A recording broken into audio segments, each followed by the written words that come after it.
This morning we're beginning a new series on the mountain of God, a worship series. I don't know what comes into your mind the minute you hear a worship series. You're like, no, maybe I'll just skip that one. We're just talking about music the whole time. Worship is actually the natural activity of the soul. You were created to worship. In fact, every single person in this room has this longing for transcendence, a longing for a glimpse of glory. We are creatures created who cannot help but ascribe worth. That's what worship means, to ascribe worth. We can't help it. It's just in our nature to ascribe worth and value and have affection for. We're beings that adore, don't we? We're beings that praise and are drawn to that which is wonderful or beautiful or majestic. We idolize that which captivates our heart. When we think about the ancients, we kind of think of archaic worship that was of the sun and the moon, the stone and wooden images, gods of their own making. And we can kind of sit back, can't we? And think like, in our high-tech, high-educated Silicon Valley world, we're beyond that, right? And yet, if you were to examine the activity of your life and every single person's life around you, what you would find is there's this endless pursuit going on. There's a searching, there's a longing, there's maybe even a wandering, hoping to discover that which your heart is made for. That's what worship is this longing for that which our heart was made for. And so we too worship. You may not know it as such. You may not even use the word that way. We don't worship the wood and the, stone images. We worship a paper diploma and degrees. We worship the science of the universe and humanity's centrality in it, don't we? We worship metal objects fashioned as status symbols in the form of an automobile. We worship the graven images that come across our Instagram and Snapchat feeds that fill us with envy and anxiety, and yet our heart is still drawn to them, and we keep going back to them, don't we? We give our hearts and we adore to success and prestige, power and pleasure. The truth is, if we were to be honest, we're not that different from the ancients. The only thing that is different is we cover up our worship with sophisticated gibberish, so we sound scientific, so we can move away and feel better or that we've progressed. However, worship is what we do as people. And the problem is, when we're talking about worship, we make it a genre of music instead of an activity of our lives, right? You're right, a worship series, is Ryan going to be talking all about the music the entire time? Worship is like what happens before the sermon or after the sermon, right? That's what happens. No. Worship is simply this. Let me give you a definition. Worship is fundamentally a response to what we value and adore most. That's what worship is. It's this ascribing worth and our heart's natural response to what we value and what we adore, what captures our affection and our attention. Worship is what grabs our heart. It's our response to that which grabs our heart. And so, the question isn't, do you worship? It's what or who do you worship? We are all worshiping creatures. If you want to discover, you're like, okay, I know, this is a category I haven't even thought about, like what do I worship? Just simply look at what you value most, what you adore most. Look at where you spend your time, your energy, your resources, your finances. Look at what your heart gravitates to or who your heart gravitates to, and there you'll find what you worship. And all of this points to something deeper, something back to our design from the very beginning of who we are created to be and what we're created for. Because we are fundamentally created to worship God. You were made and designed and crafted as an image bearer, an imprint of the God Most High, to reflect back His glory to Him. You were created to worship God. In fact, there's a longing in your soul. Think about this, and you know it to be true because you've chased after so many different things. There's a longing in your soul that will only be satisfied on the mountain of God. That when you come and you're like, I've been looking, I've been searching, I've been wrestling, I've been wondering, and only when you experience God, then your soul finds rest. In fact, we see this written in the very first lines of God's revelation to us in Genesis chapter 1. In His Word, it says it this way. It says, in the beginning, think about this, in the beginning, like there was a beginning, right? Okay, hello, we're together on that. There's a beginning. And it doesn't say in the beginning, fill in your name, right? It doesn't say in the beginning, John, in the beginning, Susan, in the beginning, Teddy. I don't know. I know a Teddy. In the beginning, Teddy. You know what he says? In the beginning, what? Help me out. That was a good try. In the beginning, God.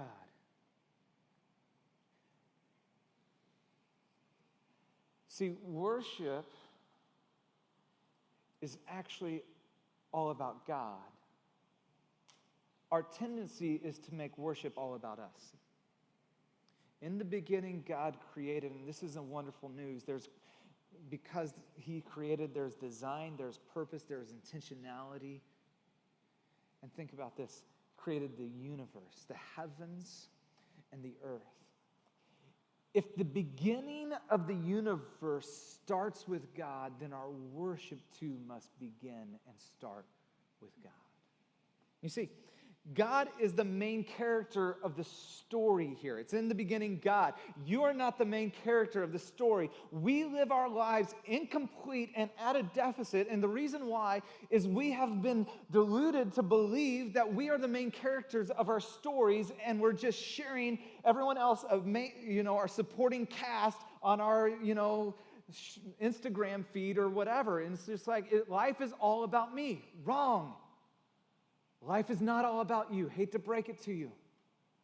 And your life will experience great heartache and pain as long as you're the main character. You will never be able to support the weight of your soul's longing until you return to God, that He indeed is the main character. By the way, God doesn't exist to make you happy. We exist to give God glory.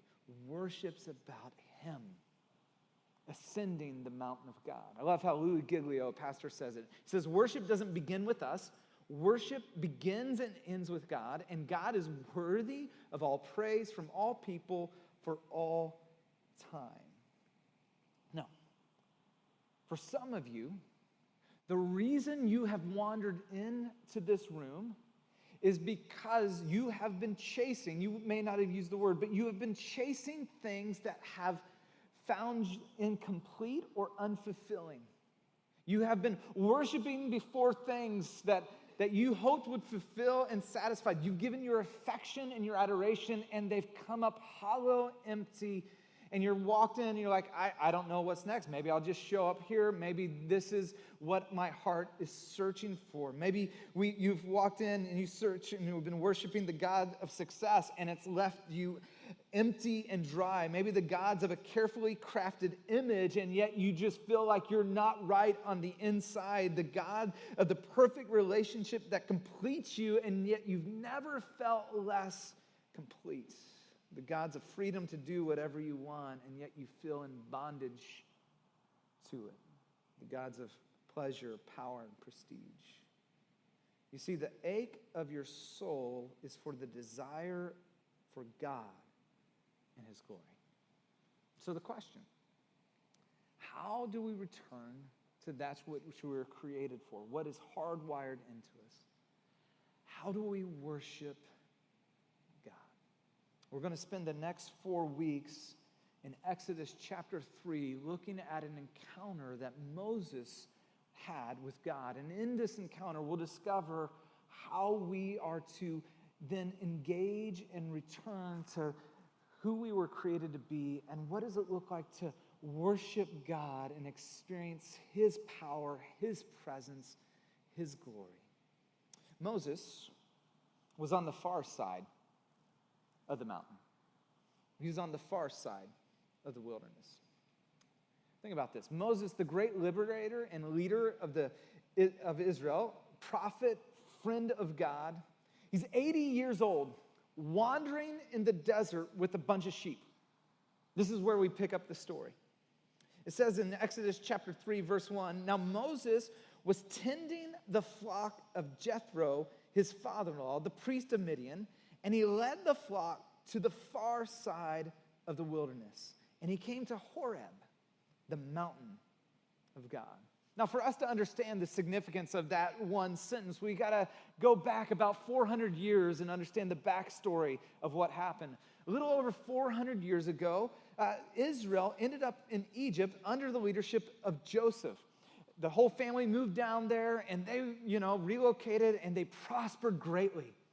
In fact, they prospered so greatly that about 400 years later, the Pharaoh and the Egyptian people were looking at it, and they felt a threat to their own livelihood and their own way of life that, hey, these Israelites are going to take us over. So the natural response was, how do we oppress them? And so the Pharaoh then strategically begins to bring them into submission and systematically killing their kids. They are now in bondage and slavery. They're no longer flourishing.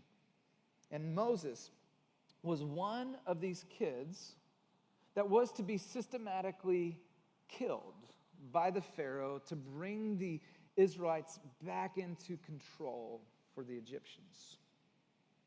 However, his mom was shrewd and just had one last shot of how can I save my baby boy, and takes the basket woven together, tarted up so it'd be waterproof, puts her baby boy in the basket at the side of the Nile where the princesses of the kingdom would bathe, hoping maybe if the boy was discovered that, the heart of the princess would be for this little baby boy and he wouldn't die. It was a last-ditch effort. And sure enough, this baby boy was discovered by a princess, and she said, I'm going to raise this as my own. And Moses, instead of being killed, was raised as a prince of Egypt. And so you may wonder, well, what is Moses then doing on the far side of the wilderness if he's a prince of Egypt?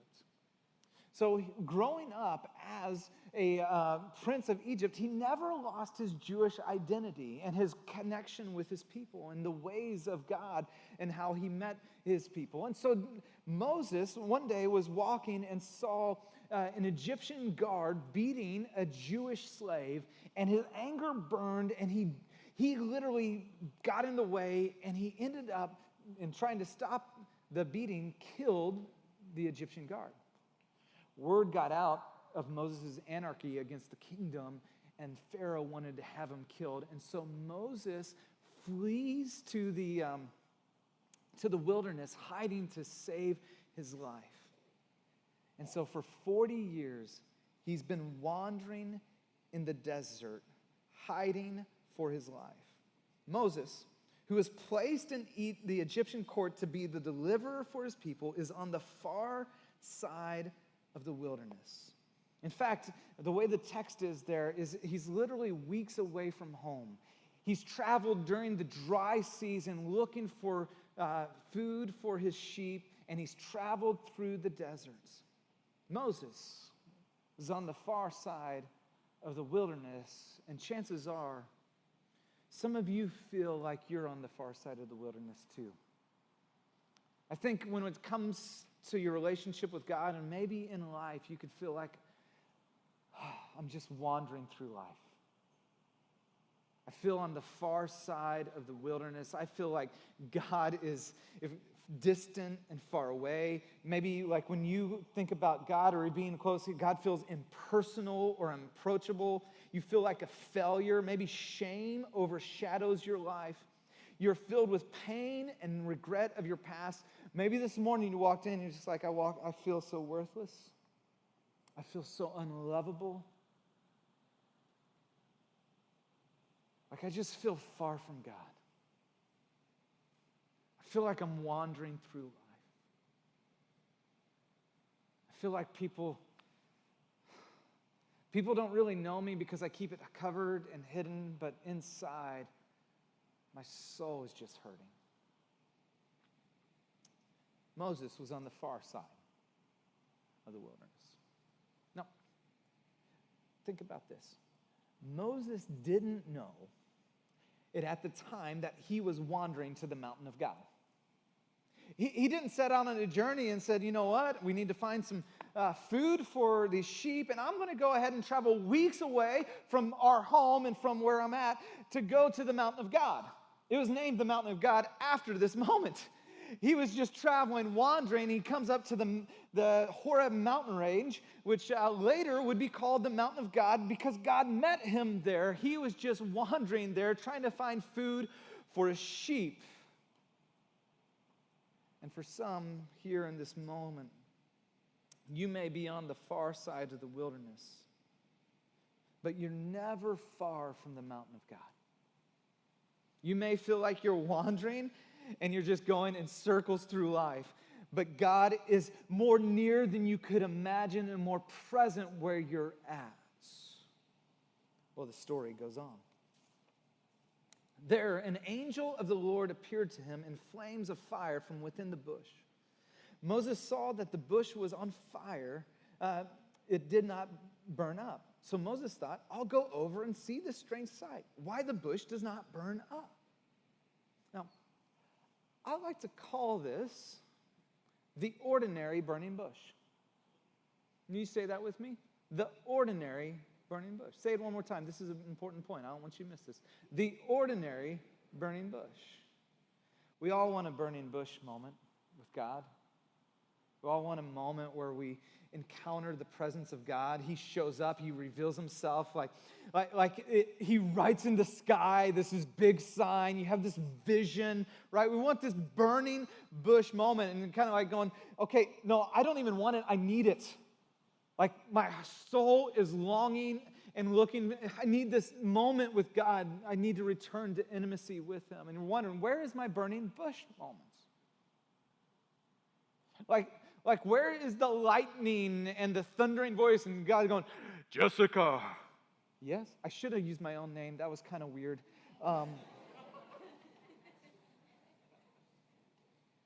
Yes, Lord. Where's my burning bush moment? Here's the reason I call this the ordinary burning bush moments.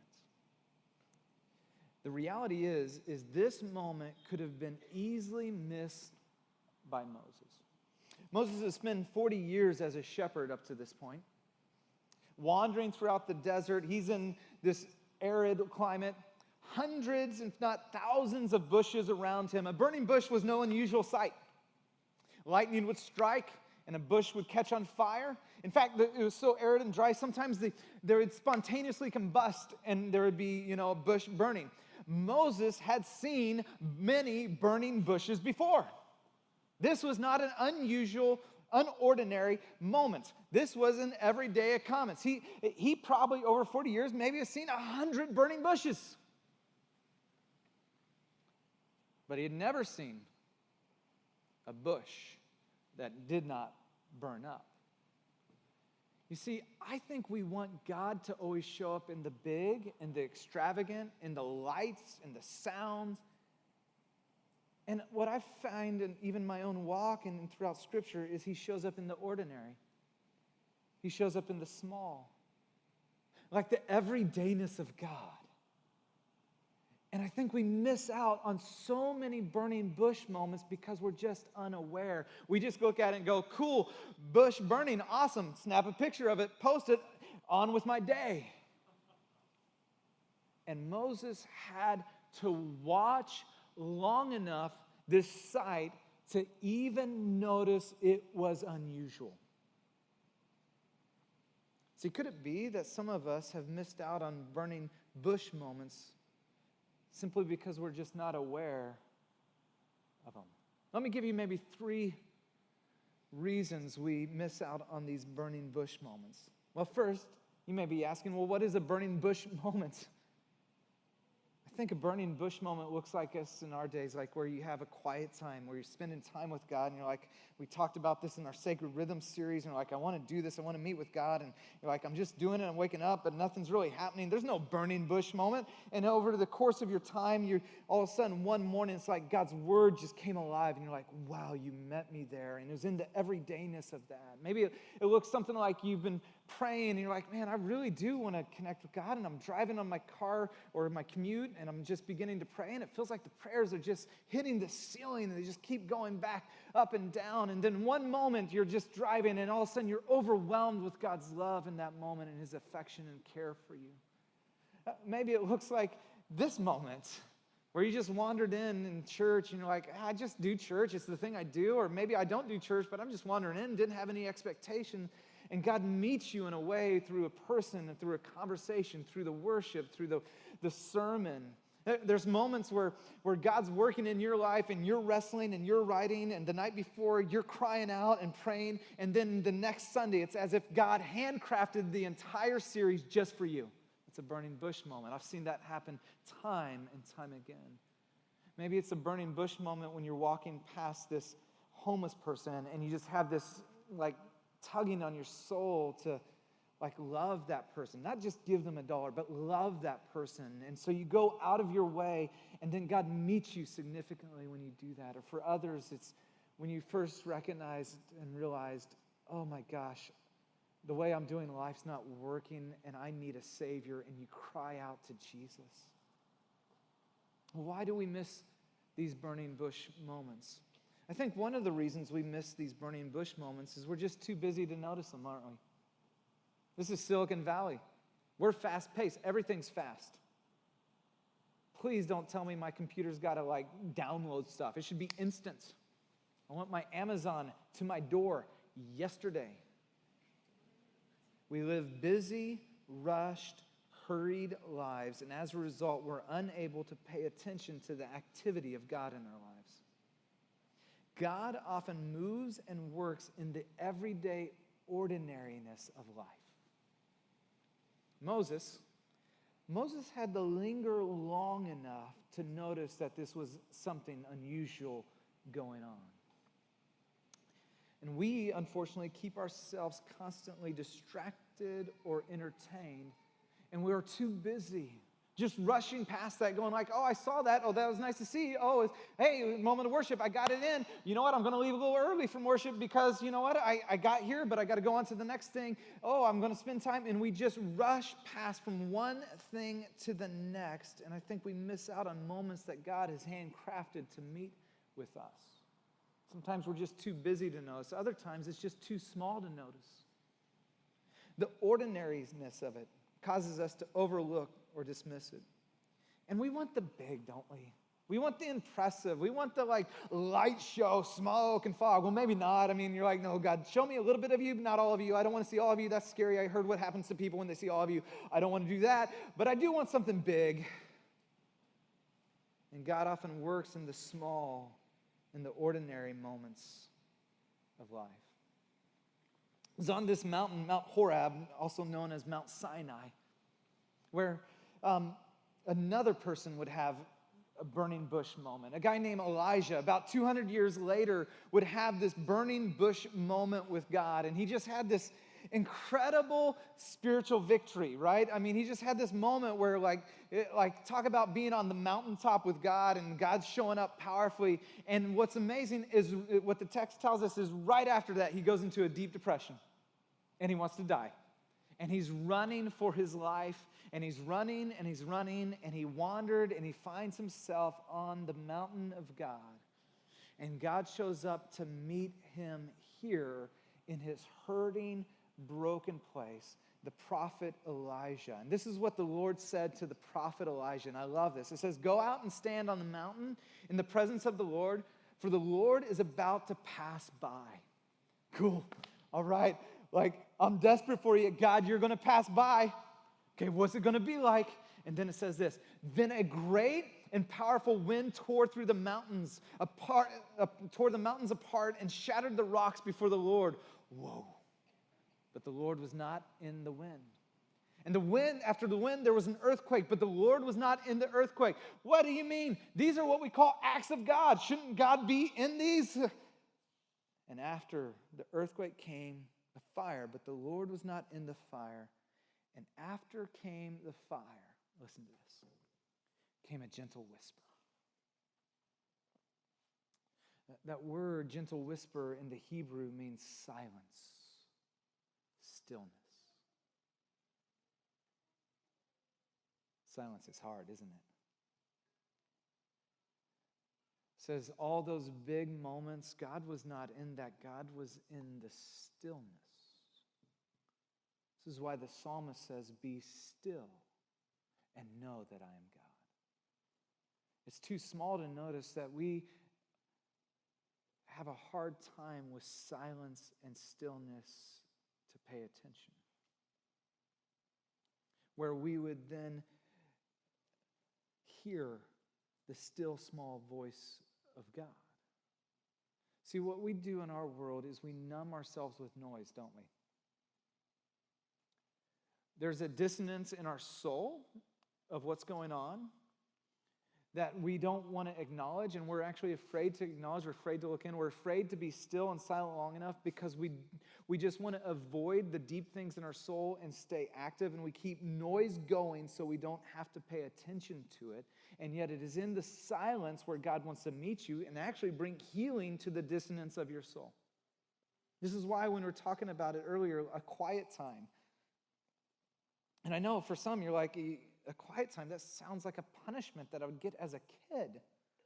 Like quiet time? And here's what I mean by it. It's not like, it's just a time that you set aside for your heart to be still before God so that you can hear from Him. Where you put down your phone, you silence all the notifications, you don't check your social media or your emails, and you just go, okay, I'm going to be still, I'm going to be silent, I'm going to hear from you. See, we miss these burning bush moments because we're too busy to notice, or sometimes it's too small to notice. Other times, we wouldn't say it this way, but we're too important to notice. Moses had a full-time job. He was going somewhere. He was leading sheep to get, the pasture. He actually had to not only notice this for long enough, but change his direction that he was going. See, we have so many activities in our life, and we already have our course and future set before us.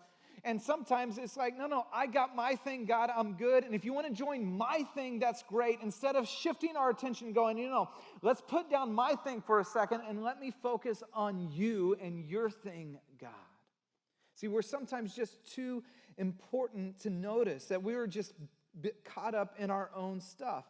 And it was in this burning bush moment that altered the direction and destiny of Moses' life. See, we have to turn aside, stop what we're doing. We can't do business as usual. We have to be present to what God is doing, that He's active, handcrafting moments for you to meet with Him. Well, Moses is on the far side of the wilderness, turns to see this burning bush that isn't burning up, and I love what the text says next. It says this, when the Lord saw that he had gone over to look, God called to him from within the bush, "Moses, Moses." And Moses said, "Here I am." Old Testament scholar Douglas Stewart writes this, in ancient Semitic culture, addressing someone by saying his or her name twice was a way of expressing endearment, that is, affection and friendship. Thus, Moses would have understood immediately that he was being addressed by someone who loved him and was concerned about him. Isn't that amazing? Moses wandering on the far side of the wilderness. And I think this is what God has for many of us in this room that are wandering on the far side of the wilderness. Moses, who is hiding from his past. Moses, who feels like a failure and a major screw up. When God shows up to him, he wants to declare two things to him that are so powerful for those of us who are wandering on the far side of the wilderness this morning. Here's what God wants to tell you this morning. One, that God knows your name. God knows your name. You're not a number to God. He didn't go, hey, you. Hey, buddy. Pow. Look up here. Come on over here. Come on. Hey. You're not a number to God. He's not like, okay, there's approximately 7.8 billion people. You're 6.5 billion. That's your number. Come on, 6.5er. Come here. You're not a number to him. The God of the universe who spoke and everything came into existence is so personal. He knows your name. Now, names in the Old Testament meant something. A name was connected to a person's identity and character. Think about this. Moses means deliverer, one who is drawn out from the water, right? And deliverer. When God showed up, he didn't say wanderer. He said deliverer. No, he's wanderer. He's shepherd. He's over here. He's not living out his destiny and his purpose, but God calls him that anyways. He says, hello, deliverer, I know your name. God knows your name, and some of you don't even know your own name. Some of you have been living out the name that someone gave you, that is spoken over you, a name and an identity that you've embraced, and it's not your name. God says, listen, I know your name. I handcrafted you. You have design and purpose. You're made in my image and a reflection of me. I know you better than you know you. And I have called you my son, my daughter. I have called you beloved. I have called you that your name is more than a conqueror. You're like, no, I'm defeated. No, you're not. You're more than a conqueror. He knows your name. God knows your name. God is intentionally intimate. Personal. That you would run to the God and begin to embrace the name that he has given you and calls you than the name that you've embraced or has been put upon you. The second thing I want you to see is not only that God knows your name, but God is lovingly pursuing you. God is lovingly pursuing you. Moses, sign of affection and friendship. This encounter that Moses has reminds me of an encounter that our first parents had, Adam and Eve.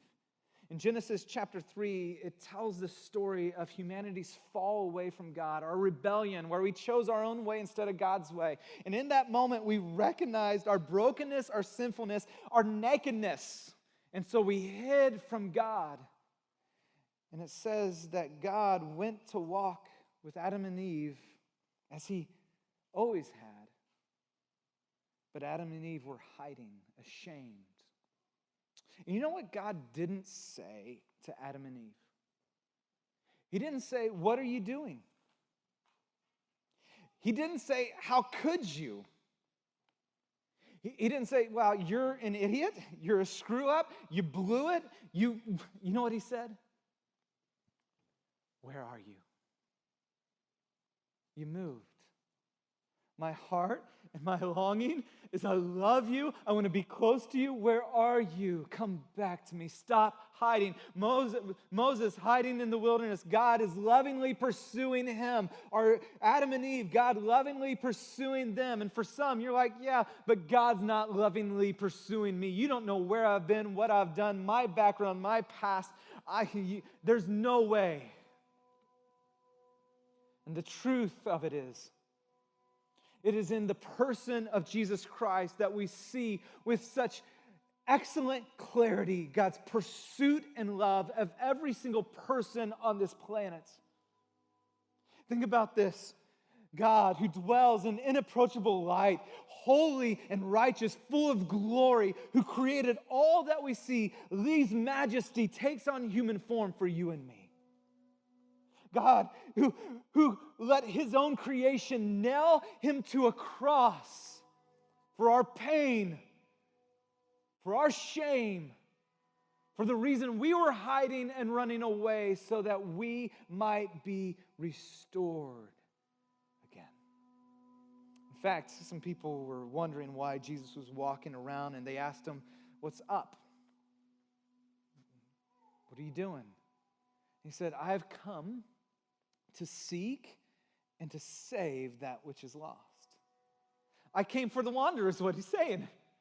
I came for the person wandering on the far side of the wilderness. I came for the person that feels so far from me that somehow they feel like God's not approachable. I'm telling you, God's approaching them in love. And then he begins to share stories to help us get that. And he tells of a lost sheep that wandered away and how the shepherd searched for that sheep. Then he tells of this lost coin and how this woman searches and sweeps everything. And then he tells to find the coin. And then he tells the story of the lost son and the father who runs to embrace his son. Where are you? I love you. See, in this moment right now, I don't know where you're at and what's going on in your life or how you even think God feels about you. God knows your name and he knows everything about you, and he's lovingly pursuing you right now in this moment. You may feel like you're on the far side of the wilderness, but you are not far from the mountain of God because of the cross of Jesus Christ. So how do we return to that which we created for? How do we worship? Same way Moses responded. It's not that difficult. There's not a bunch of hoops to jump through. You don't have to have a secret formula or say all the right things. He saw that there was something unusual, and he just turned that way. When you see and you feel the drawing of the Spirit, and that's happening for some in this room, you just begin to turn that way, turn to God, and it's just this simple thing that Moses said right at the end. When God said his name, Moses, Moses, he just said, "Here I am." When we just simply go, "Here I am," God responds to us. He meets us right where we're at. He draws us close. He will bring healing and wholeness. He will give you a new direction and purpose. He will bring life to the weariness of your soul. And this morning, as we continue in worship, would you simply call out to God, the God who's pursuing you in love, "Here I am."